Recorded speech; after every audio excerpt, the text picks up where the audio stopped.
ശ്രീകൃഷ്ണ ജ്യോതിഷാലയത്തേക്ക് ഏവർക്കും സ്വാഗതം. ഞാൻ ജ്യോത്സ്യൻ വിജയൻ കുട്ടു. അതായത് ഇപ്പോൾ ഇവിടെ പറയുന്നത് ഈ വർഷത്തെ, അതായത് 2024 ഏപ്രിൽ മാസത്തെ വിഷുഫലം, അതായത് 1199 ആണ്ട് ഉള്ള വിഷുഫലമാണ് പറയുന്നത്. 1199 ആണ്ട് മലയാള വർഷം, അതുപോലെ തന്നെ 2024 ഇംഗ്ലീഷ് വർഷം. ഇതിലത്തെ വിഷുഫലമാണ് ഇപ്പോൾ പറയാൻ പോകുന്നത്. വിഷുഫലത്തിൽ കുംഭശനി, അതായത് കുംഭൻ രാശിയിൽ സഞ്ചരിച്ചുകൊണ്ടിരിക്കുന്ന ശനി, മേടവ്യാഴം, മേടൻ രാശിയിൽ സഞ്ചരിച്ചുകൊണ്ടിരിക്കുന്ന വ്യാഴം, കൊല്ലവർഷം 1199 മീനമാസം 31, അതായത് മീനമാസം 31 ശനിയാഴ്ച ഉദയായി, അതായത് ഉദയത്തിന് ശേഷം 36 നാഴികയും 6 വിനാഴിയും, 36 നാഴികയും 6 വിനാഴിയും, ഉദയത്തിന് ശേഷം 36 നാഴികയും 6 വിനാഴിയും ചെന്നതിന് ശേഷമാണ്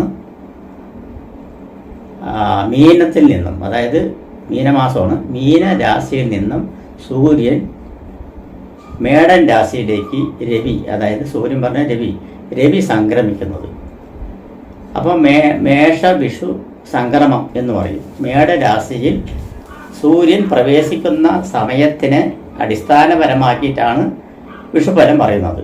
അപ്പോൾ മേടൻ രാശിയിലേക്ക് മീനൻ മാസത്തിൽ നിന്നും, മീനൻ രാശിയിൽ നിന്നും മേടൻ രാശിയിലേക്ക് മാറുന്നത്, അതായത് സൂര്യൻ മാറുന്നത് മീനമാസം 31-ാം തീയതി 36 നാഴിക, ഉദയത്തിന് ശേഷം 36 നാഴികയും 6 വിനാഴിയും, അതായത് ശനിയാഴ്ച. അതായത് സമയം നമുക്ക് IST സമയം പറയുകയാണെങ്കിൽ രാത്രി 8:22 രാത്രി 8:22 വരുന്നത്. അപ്പോൾ ആ സമയത്ത് മകീര നക്ഷത്രമാണ് വരുന്നത്. മകീര നക്ഷത്രത്തിലാണ് ചന്ദ്രൻ സഞ്ചരിച്ചുകൊണ്ടിരിക്കുന്നത്. മകീര നക്ഷത്രത്തിലാണ്. ശുക്ലപക്ഷ ഷഷ്ടി പറഞ്ഞ വെളുത്ത പക്ഷം, അതായത് കറുത്ത ബാബിന് ശേഷമുള്ള ഷഷ്ടി, 6ാമത്തെ ദിവസം ഷഷ്ടി തിഥിയും പന്നികരണവും, കരണം വന്നിട്ട് പന്നികരണമാണ്. ശോഭനനാമ നിത്യയോഗവും നല്ലതാണ്. പന്നികരണവും ശോഭനനാമ നിത്യയോഗവും കൂടിയ മിഥുനക്കൂറ്റിൽ, അതായത് മിഥുനൻ രാശിയിലാണ് ചന്ദ്രൻ സഞ്ചരിച്ചുകൊണ്ടിരിക്കുന്നത്. അപ്പം മിഥുനക്കൂറ്റിൽ തുലാ ലഗ്ന സമുച്ചയത്തിൽ, അതായത് ആ സമയത്ത് ഉദിച്ചു വരുന്ന ലഗ്നം എന്ന് പറയുന്നത് തുലാ ലഗ്നമാണ്. അപ്പോൾ തുലാ ലഗ്ന സമുച്ചയത്തിൽ അഗ്നി ഭൂതോദയം കൊണ്ട്, ഭൂതോദയം പറഞ്ഞാൽ ആ സമയത്തുള്ള ഭൂതം ഏതാണ് ചോദിച്ചു പറഞ്ഞാൽ അഗ്നിയാണ്. അഗ്നി ഭൂതോദയത്തിൽ മേഷ വിഷു സംക്രമം, അതായത് വിഷു സംക്രമം വരുന്നത് ഈ സമയത്താണ് എന്നുള്ളതാണ് പറയുന്നത്. ആ സമയത്ത് തുലാ ലഗ്നമാണ് ഉദിച്ചു വരുന്ന ലഗ്നം എന്ന് പറയുന്നത്. ആ തുലാ ലഗ്ന പ്രകാരം തന്നെ ഗ്രഹസ്ഥിതി ഒന്ന് ചിന്തിച്ചു കഴിഞ്ഞാൽ തുലാ ലഗ്നത്തിന്റെ 3-ാം ഭാവത്തിൽ ഗുളികനാണ് നിൽക്കുന്നത്. 3-ാം ഭാവത്തിൽ വ്യാഴക്ഷേത്രത്തിൽ ഗുളികനാണ് നിൽക്കുന്നത്. 5-ാം ഭാവത്തിൽ ചൊവ്വയും ശനിയും കൂടി നിൽക്കുന്നുണ്ട്. 5-ാം ഭാവത്തിൽ, അതായത് കുംഭൻ രാശിയിൽ ശനിയും ചൊവ്വയും കൂടി നിൽക്കുന്നുണ്ട്. 6-ാം ഭാവത്തിൽ നിൽക്കുന്നത് സൂര്യനും ബുധനും ശുക്രനും രാഹുവുമാണ് നിൽക്കുന്നത്, അതായത് മീനൻ രാശിയിൽ. മേടൻ രാശിയിൽ 7-ാം ഭാവത്തിൽ നിൽക്കുന്നത് വ്യാഴമാണ്. 9-ാം ഭാവത്തിൽ മിഥുനൻ രാശിയിൽ നിൽക്കുന്നത് ചന്ദ്രനും. കന്നിരാശി 12-ാം ഭാവത്തിൽ നിൽക്കുന്നത് കേതുവുമാണ് നിൽക്കുന്നത്. അപ്പൊ ഇവിടെ ഈ രാശിപ്രകാരം നോക്കുമ്പോൾ വ്യാഴത്തിന്റെ ഇഷ്ടസ്ഥിതി നല്ല തന്നെയാണ്. അതായത് ലഗ്നാൽ 7-ാം ഭാവത്തിൽ വ്യാഴം നിൽക്കുന്നുണ്ട്. വ്യാഴം ലഗ്നത്തിന് വീക്ഷിക്കുന്നുണ്ട്. അതുകൂടാതെ തന്നെ 11-ാം ഭാവത്തിനെ വീക്ഷിക്കുന്നുണ്ട് വ്യാഴം. അതുകൂടാതെ 3-ാം ഭാവത്തിനെയും വീക്ഷിക്കുന്നുണ്ട് വ്യാഴം വീക്ഷിക്കുന്നത് പറഞ്ഞാൽ ദൃഷ്ടി ചെയ്യുന്ന ഓരോരോ ദിക്കുകളിനെ പറയുന്നത്. 11-ാം ഭാവത്തിലേക്കും അതുപോലെ ലഗ്നത്തിലേക്കും 3-ാം ഭാവത്തിലേക്കും ദൃഷ്ടി ചെയ്യുന്നുണ്ട്.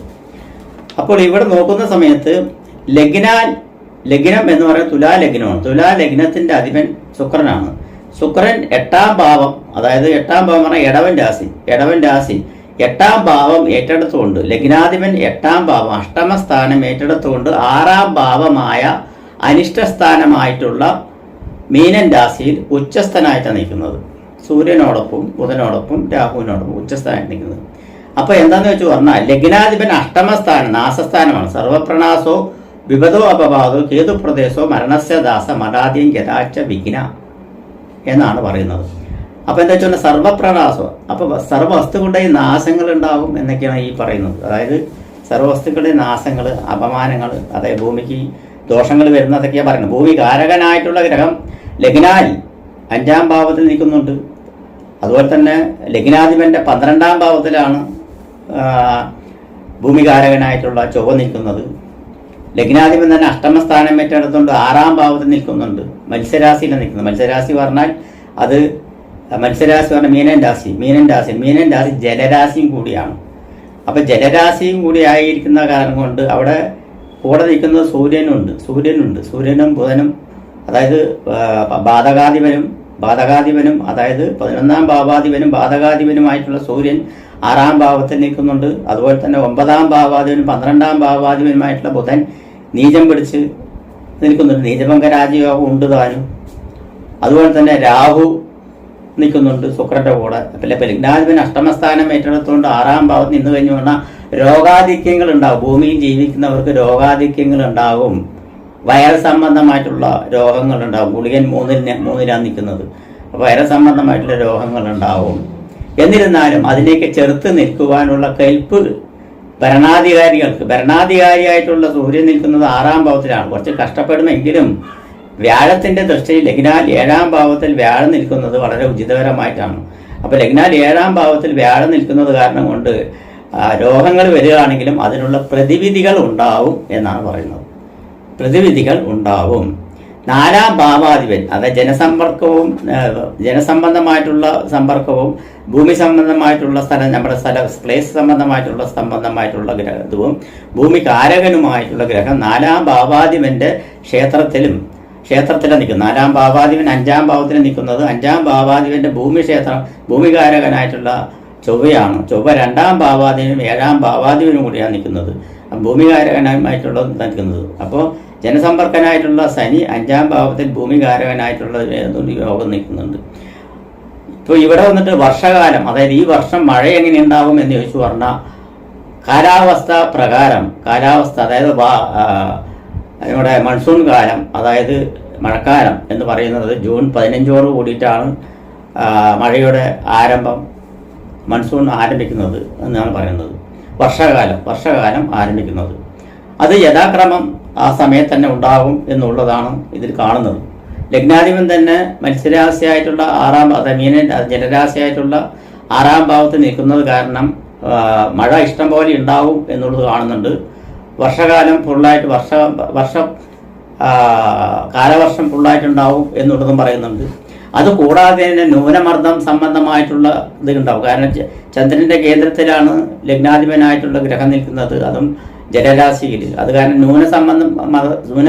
ന്യൂനമർദ്ദന സംബന്ധമായിട്ടുള്ള മഴകളും ഇതിൽ കാലവർഷം കൂടാതെ ഉണ്ടാവും എന്നാണ് പറയുന്നത്. അത് ന്യൂനമർദ്ദം എന്ന് വെച്ച് പറഞ്ഞാൽ ചിലപ്പോൾ വിടാതെ 3, 4, 5 ദിവസങ്ങളൊക്കെ വിടാതെ മഴ പെയ്യാനുള്ള സാധ്യതകളുണ്ട് എന്നാണ് പറയുന്നത്.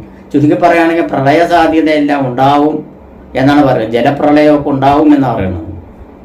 മേടൻ രാശിയിൽ വ്യാഴം നിൽക്കുന്നത് കാരണം കൊണ്ടും ജലരാശിയിൽ ലഗ്നാധിപൻ അഷ്ടമസ്ഥാനം ഏറ്റെടുത്ത് നിൽക്കുന്ന കാരണം കൊണ്ടും പ്രളയത്താൽ വന്നിട്ട് ബുദ്ധിമുട്ടുകൾ ഉണ്ടാകും. പക്ഷെ അതിനുള്ള പരിഹാരങ്ങളൊക്കെ പെട്ടെന്ന് തന്നെ ചെയ്യാനുള്ള മുൻകൂട്ടലുകൾ എല്ലാം ഉണ്ടാവും. കാരണം വ്യാഴത്തിൻ്റെ ദശയിൽ ലഗ്നത്തിലേക്ക് വരുന്നുണ്ട്. അത് കാരണം കൊണ്ട് അങ്ങനെയെല്ലാം ഉണ്ടാവും എന്നുള്ളത് പറയുന്നത്.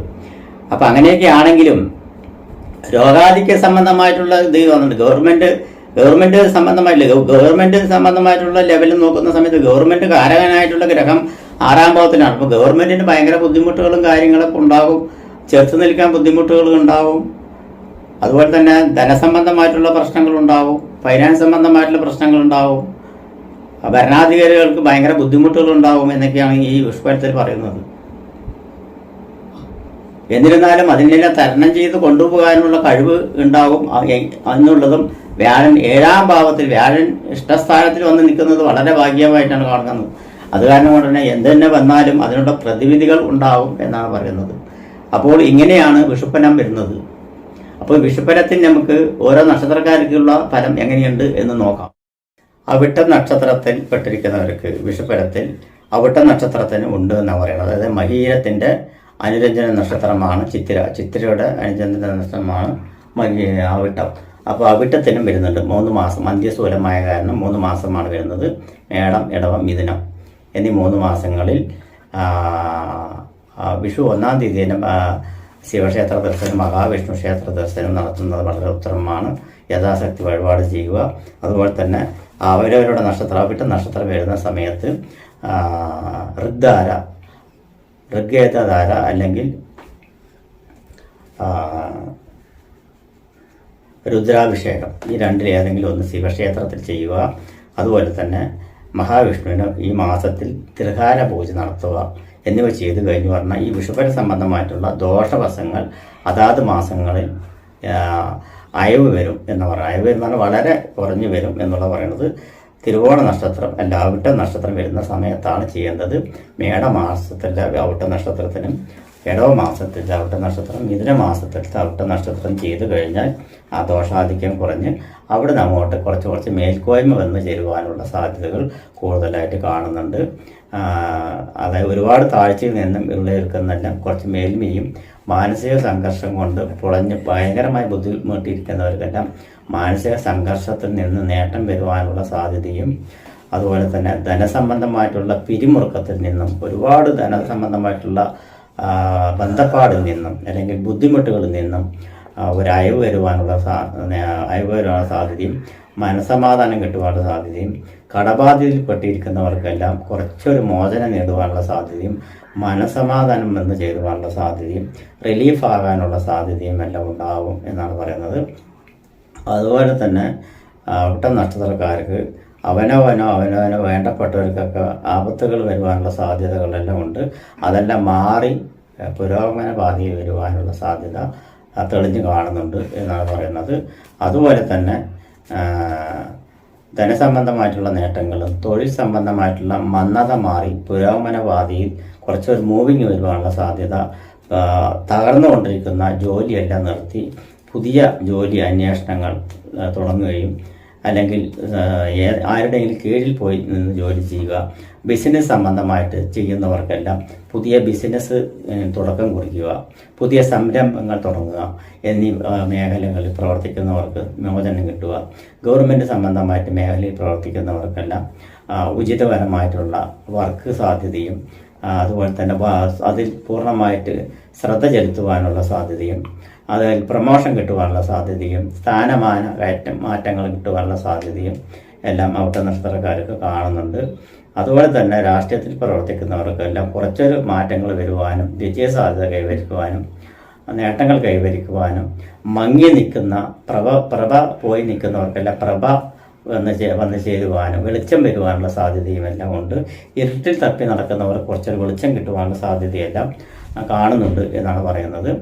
അതുപോലെ തന്നെ സിനിമാ മേഖലയിൽ പ്രവർത്തിക്കേണ്ട ഒരു പുത്തൻ ഉണർവ് വന്നു ചേരുവാനുള്ള സാധ്യതയും, മെക്കാനിക്കൽ സംബന്ധമായിട്ട് വർക്ക് ചെയ്യുന്നവർക്ക് ഗുണകരമായിട്ടുള്ള നേട്ടങ്ങളും ഗുണകരമായിട്ടുള്ള മാറ്റങ്ങളും ഉണ്ടാകും. മെക്കാനിക്കൽ മെഷീനറി സംബന്ധങ്ങൾ, അതുപോലെ തന്നെ ഇരുമ്പ് സംബന്ധമായിട്ടുള്ള മേഖലകൾ, വാഹന സംബന്ധമായിട്ടുള്ള എല്ലാ മേഖലകളിലും, എല്ലാ വാഹന മേഖലകളിലും ഉണർവുണ്ടാകാനുള്ള സാധ്യതകളും, പുതിയ വാഹന സംബന്ധമായിട്ടുള്ള ടെക്നോളജികൾ പുറത്തു കൊണ്ടുവരുവാനുള്ള സാധ്യതയും, IT മേഖലകൾ ഉണർവ് വരുവാനും, IT മേഖലയിൽ പ്രവർത്തിക്കുന്ന നക്ഷത്രക്കാർക്ക് പുരോഗമനം കിട്ടുവാനും, ജോലി സാധ്യത കൂടുവാനുള്ള സാധ്യതയെല്ലാം കാണുന്നുണ്ട്. അതുപോലെ തന്നെ വിദേശ രാജ്യങ്ങൾ സന്ദർശിക്കുക, വിദേശ രാജ്യങ്ങളിൽ പോയി ജോലി ചെയ്യുക എന്നുള്ള സങ്കല്പത്തിൽ ഇരിക്കുന്നവർക്കെല്ലാം അത് സാഫല്യമായി വരുവാനും, വിദേശ ജോലിക്കായി കൊടുത്തു വെച്ചിരിക്കുന്ന ധനങ്ങൾ നഷ്ടം വരാതെ തിരിച്ചു കിട്ടുവാനും, അല്ലെങ്കിൽ അതിൻ്റെ വിസ വരുവാനും, പേപ്പർ വർക്കുകളെല്ലാം വന്ന് ചേരുവാനും, കിട്ടേണ്ട പേപ്പറുകളെല്ലാം കിട്ടുവാനുള്ള സാധ്യതകൾ കാണുന്നുണ്ട്. കേസ് വഴക്കുകൾ നടക്കുന്നവർക്കെല്ലാം അതിൽ തീരുമാനം ഉണ്ടാകാനുള്ള സാധ്യതയുണ്ട്. നീണ്ടുപോയിക്കൊണ്ടിരിക്കുന്ന കേസ് വഴക്കുകളെല്ലാം തൃപ്തിയായിട്ട് മതി എന്ന് തോന്നുന്ന അവസ്ഥയുണ്ടെങ്കിൽ മധ്യസ്ഥം വെച്ച് പിരിഞ്ഞു വരുവാനുള്ള സാധ്യതയും ഉണ്ട് എന്നാണ് പറയുന്നത്. ബന്ധു സമൂഹങ്ങളിൽ നിന്നും നേട്ടങ്ങൾ വരുവാനും, സഹോദര ബന്ധങ്ങളിൽ നിന്നും ഐക്യത വരുവാനും, ഭാര്യ ഭർത്താക്കന്മാർ തമ്മിലുള്ള കലഹം കുറഞ്ഞ് മൂത്ത കലഹം കുറഞ്ഞു വന്ന് അയവ് വരുവാനുള്ള സാധ്യതയും, ഭാര്യ ഭർത്താക്കന്മാർ പിരിവിൻ്റെ അറ്റത്ത് നിൽക്കുന്നവർക്കെല്ലാം അതിൽ നിന്നും അങ്ങനെയുള്ളവർക്കെല്ലാം അതിൽ നിന്നും ഒരു മാറ്റം വന്ന് മനസ്സ് മാറി വരുവാനും അതിൽ അനുയോജ്യപരമായിട്ടുള്ള തീരുമാനങ്ങൾ എടുക്കുവാനും അതിൽ നിന്നും വിട്ടു പോകാതിരിക്കുവാനുള്ളൊരു ശ്രമത്തിന് വേണ്ടിയിട്ടുള്ള ഇതെല്ലാം നടക്കും എന്നുള്ള പറയണം. അത് കാരണം കൊണ്ട് തന്നെ അതിൽ കുറച്ച് സമാധാനം കിട്ടും, മാനസികപരമായിട്ടുള്ള പിരിമുറുക്കം മാറിക്കിട്ടും എന്നൊക്കെ പറയുന്നത്. കുടുംബത്തിൽ അതുപോലെ തന്നെ കുറച്ചൊരു സ്വൈര്യക്കേട് ഉണ്ടായിരുന്നതെല്ലാം മാറി സ്വൈര്യം നിലനിൽക്കുന്നതും സന്താനങ്ങളെ നേർവഴിക്ക് കൊണ്ടുവരുന്നതിൽ ഒരു വ്യക്തത വരുവാനുള്ള സാധ്യതയും, അതുപോലെ തന്നെ ജനസേവാ രംഗത്ത് നിൽക്കുന്നവർക്കും മെഡിക്കൽ സംബന്ധമായിട്ട് പറയുമ്പോൾ നഴ്സുമാർ, ഡോക്ടേഴ്സുമാർ, ഹോസ്പിറ്റൽ, ഫാർമസ്യൂട്ടിക്കൽ, അതുപോലെ അങ്ങനെയുള്ള മെഡിസിൻ സംബന്ധമായിട്ടുള്ള വർക്ക് ചെയ്യുന്നവർക്കും, ഡോക്ടർമാർക്കും നഴ്സുമാർക്കും അവർക്ക് ജോലിയിൽ സംബന്ധമായിട്ടുള്ള പുരോഗമനങ്ങളും മറ്റുള്ള കാര്യങ്ങളും നേട്ടങ്ങളും വരുവാനും, കുറച്ചൊരു ഇമേജ് എല്ലാം കുറഞ്ഞിരിക്കുന്നവർക്ക് ആ ഇമേജ് എല്ലാം വീണ്ടെടുക്കുവാനുള്ള സാധ്യതയും, പുതിയ ടെക്നോളജി വശാൽ ചെയ്യാൻ പറ്റുന്ന കാര്യങ്ങളെല്ലാം വിജയകരമായി ചെയ്തു വരികയും, അതുപോലെ തന്നെ ഫാർമസ്യൂട്ടിക്കൽ രംഗത്ത് പുതിയ ഉണർവ് വരികയും പുതിയ മേഖലകൾ സൃഷ്ടിക്കുകയും ചെയ്യുന്ന ഒരു അനുഭവമെല്ലാം ഉണ്ടായി വരുവാനുള്ള സാധ്യത കൂടുതലായിട്ട് തന്നെ ഈ ഔട്ട നക്ഷത്രക്കാർക്ക് കാണുന്നുണ്ട് എന്നാണ് പറയുന്നത്. ഔട്ട നക്ഷത്രക്കാർക്ക് വിഷുഫലത്തിൽ വരവ് ചെലവ് കണക്ക് നോക്കുകയാണെങ്കിൽ വരവ് 2ഉം ചെലവ് 5ഉം ആണ് പറയുന്നത്. അപ്പോൾ വരവിനേക്കാൾ ചെലവാണ് കൂടുതൽ. വെറും വരവ് 2ഉം ചെലവ് 5ഉം ആണെങ്കിൽ അത് ബുദ്ധിമുട്ടായിട്ട് തന്നെ വരിക. സാമ്പത്തിക ബുദ്ധിമുട്ടുണ്ട്, ധനബുദ്ധിമുട്ടുണ്ടാവും, ചിലവ് കൂടിക്കൊണ്ടിരിക്കും, വരവിനേക്കാൾ ചിലവ് കൊണ്ടിരിക്കും. അത് കാരണം കൊണ്ട് 5 രൂപ തൊട്ട് 5 രൂപേൻ്റെ കോയിൻസ് എടുത്ത് ഉള്ളംകൈയിൽ വെച്ച് കൈക്കുമ്പിളിൽ പ്രാർത്ഥിച്ച് മഹാദേവൻ്റെ ഭാണ്ഡാരത്തിൻ്റെ മുന്നിൽ വെച്ച് പ്രാർത്ഥിച്ച് മഹാദേവൻ്റെ ഭാണ്ഡാരത്തിൽ വെച്ച് വായിച്ച് വരവ് കൂടുകയും ചിലവ് കുറയുകയും ചെയ്യണമേ എന്ന് പ്രാർത്ഥിച്ച് മുൻഭാണ്ഡാരത്തിൽ 5 രൂപയും, അതുപോലെ തന്നെ ആ മുൻഭാണ്ഡാരത്തിൽ വെച്ച് പ്രാർത്ഥിച്ച് 5 രൂപ ഇട്ടതിന് ശേഷം അതേ പ്രാർത്ഥനയോട് 2 രൂപ എടുത്ത് ഭഗവാനെ പ്രാർത്ഥിച്ച് പിൻഭാണ്ഡാരത്തിൽ ഉണ്ടെങ്കിൽ അവിടെ കൊണ്ട് ആ പിൻഭാണ്ഡാരത്തിൽ ഇടുക എന്നുള്ളതാണ് പറയുന്നത്. ആ പിൻഭാണ്ഡാരത്തിൽ ഇടാൻ പറ്റാത്ത ഒരവസ്ഥ ഉണ്ടെങ്കിൽ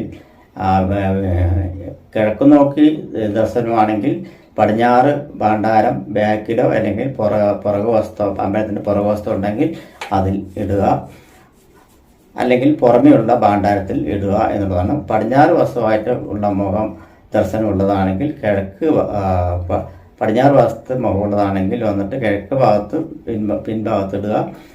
കിഴക്ക് മുഖമായിട്ടുള്ളതാണ് പടിഞ്ഞാറ് ഭാഗത്ത് പിൻഭാഗത്തിൽ കൊണ്ടിടുക. അതായത് പിൻഭാഗത്ത് ഭാണ്ഡാരം ഉണ്ടെങ്കിൽ അതിൻ്റെ വശത്ത് പുറത്തോ അല്ലെങ്കിൽ ആ ഭാഗത്തോ എവിടെയെങ്കിലും ഉണ്ടെങ്കിൽ അതിലിടുക എന്നാണ് പറഞ്ഞത്. അപ്പോൾ അവിടുത്തെ നക്ഷത്രക്കാർക്ക് 3 മാസത്തോളം കുറച്ചൊരു ബുദ്ധിമുട്ടുണ്ടാവും. ആ ബുദ്ധിമുട്ടിന് പരിഹാരം ചെയ്യുക. അതിനുശേഷം അവിടെ നിന്നുള്ള സമയം വിഷുവസാൽ നിങ്ങൾക്ക് ഗുണകരമായിട്ടുള്ള സമയമാണ്.